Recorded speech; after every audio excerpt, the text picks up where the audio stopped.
Soon enough, the floor gets painted red with blood. People are confused, and our boy is as well. Yu tries calling the police anxiously, but they don't pick up. She tells Dokja that the police aren't picking up and asks what they should do. Dokja tells her to stay calm. He asks Yu if she played the game that the development team was working on currently. It was a game where only a handful of people survived the apocalypse. Yu asks what that has to do with this situation.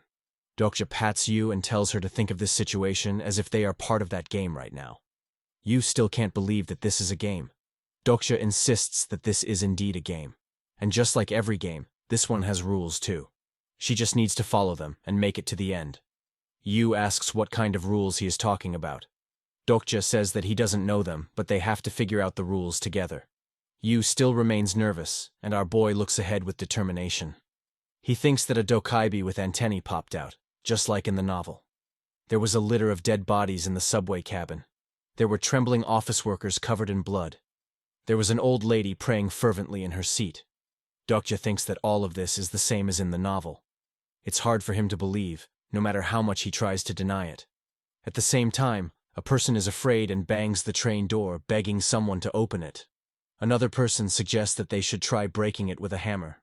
Among all the chaos, Dokja thinks that the novel, 3 Ways to Survive the Apocalypse, which he has been reading for over 10 years, was coming to life right before his eyes. He tries to calm himself and thinks that he should plan his next action. He wonders what he has to do now in order to survive this. The system once again informs that they need to prove their value by killing 1 or more living organisms within 30 minutes. Suddenly, a person tells everyone to calm down. He tells everyone to take a deep breath and stop what they are doing. Everyone looks intently at the source of the voice, including Dokja as well. The person is a middle-aged man, and he asks if everyone has calmed down now. If they have, he wants to have everyone's attention for a moment. He says that this is a national emergency, as they all can see now. At such times, a small commotion could lead to heavy casualties. So, from now on, he'll take charge of this situation. A person complains and asks who he even is. Another person asks what type of national emergency he's talking about. The man shows them his ID, stating his name to be Hyun-seong Lee, working in the Ministry of Defense. Hyun says that he's an army lieutenant who is currently serving in Unit 6502. Dokja looks at him in shock as he has heard his name. Around Dokja, the people whisper that this man is from the military. Hyun shows them his phone, and people look at it curiously. Hyun says that he received a message from his unit. The message explains that it's a level 1 national emergency. Plus, everyone has to return back to the base immediately. It further says that this is not a drill. The people ask the army man what is happening with this world. Hyun replies that he's doing his best to contact the army base, but he's unable to reach them. The people inquire about what is happening with the White House. Some even tell him to call the president immediately. Hyun says that he's just a soldier, so he doesn't have the clearance to contact the White House directly. The people ask how he'll control this situation then. Dokja thinks that this would be considered a national emergency anyway. He already knew about it, so he wasn't surprised by it. However, what took him by surprise was something else. He finds the name Hyun-seong Lee familiar. Dokja thinks that he has never seen him in person, but he knows him by name. He thinks that Hyun was actually one of the supporting characters in TWSA. Dokja scratches his head in confusion and thinks that a character from TWSA has appeared here. He talks and acts exactly as in the novel. However, there's one thing that he doesn't know about. The author didn't mention how he was introduced in the story, and he wonders if this is where Hyun came. He's absolutely certain that this wasn't how Hyun first appeared in the story. He originally appeared after the first scenario. He can't understand what is going on here. Dokja frantically goes through his phone to search for the novel, and thinks that he would know everything exactly if he read the beginning again. Suddenly, a person shouts and says that the Prime Minister is making a speech. He says that this is a level 1 national emergency. Yu also shows Dokja the video and tells him to have a look here. The Prime Minister says that there have been unidentified terrorist attacks in Seoul and other areas of the country as well. The government is taking measures to get the situation under control. Dokja thinks this is going exactly as it was planned in the novel. And now that he's hearing this in real time, it sounds ridiculous. The people wonder why the Prime Minister is making the speech, and ask what happened to the president.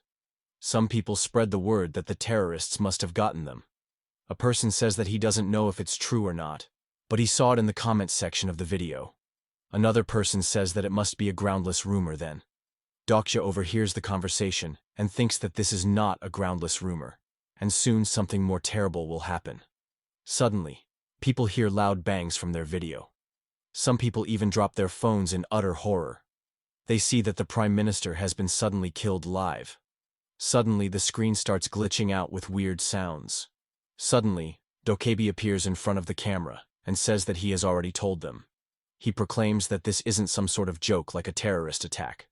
People look at the video and Dokkaebi says that they still don't get this yet. They all believe that this is some sort of game they are playing right now.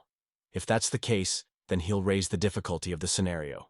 After all, his research tells him that people from this country are good at games. Dokkaebi lowers his phone and squeezes it in nervousness. Suddenly, the timer shows up, stating that they have 24 minutes left. Suddenly, the number starts changing rapidly. Dokkaebi says that he'll reduce their remaining time. He reduces the time to 10 minutes, and everyone keeps staring at the wide system window. The time limit in everyone's system window starts changing as well. It finally settles down to 10 minutes.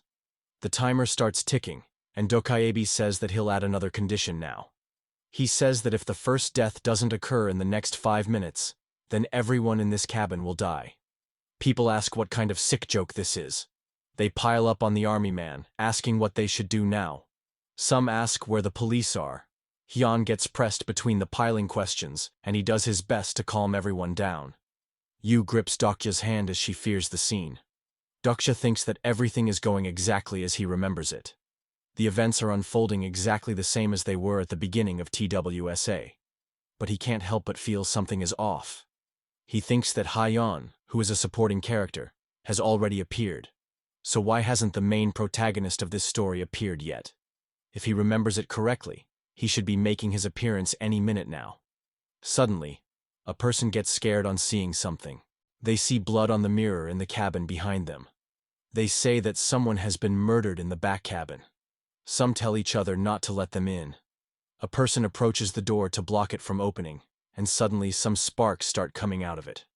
A dazzling light shines in front of him, and he steps back, wondering what that was. Dokkaebi and Yu look behind and remain puzzled as well. The people ask what's wrong with this door. The person replies that there's some sort of invisible wall in front of the door. The system announces that no one can enter or leave the cabin until the first scenario is complete.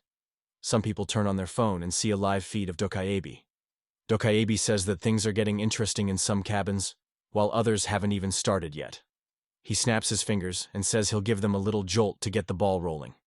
He'll show what will happen to those who don't do anything in the next 5 minutes. Suddenly, a system window pops up, showing puzzled students. A person adjusts his glasses to see clearly. Dokkaebi says that these are Taepung High School girls, and judging by their looks, everyone is panicked. Suddenly, they hear a loud beeping sound from the system notification, and they get scared. The system window says that they have exceeded the time limit, and they will proceed with the checkout. Dokkaebi, Yu, and everyone else look at the screen anxiously. Dokkaebi closes his eyes as he hears the cries of students. Multiple students get killed by their heads being blown away. Some students run out of the classroom, begging for mercy. However, they get killed as well. Everyone on the train remained horrified on seeing the mass murder. Some even say how they could be so cruel. Suddenly, the screen shows someone grabbing a girl's neck. A girl starts choking another girl, as they both tussle among themselves. She kills the girl and lets go of her, and she falls with a loud thud. The people cover their mouths in horror at the scene. The system announces that the survivor of Channel Bay 23515 is Ji-hee Lee. She's a second-year student from Class B at Taepung Girls High School. Dokkaebi chuckles and asks what they think of this. Isn't it amusing? Dokkaebi grits his teeth in anger as this is getting way too far. Suddenly, everyone starts backing away, wondering if they will have to kill each other now, as shown in the video.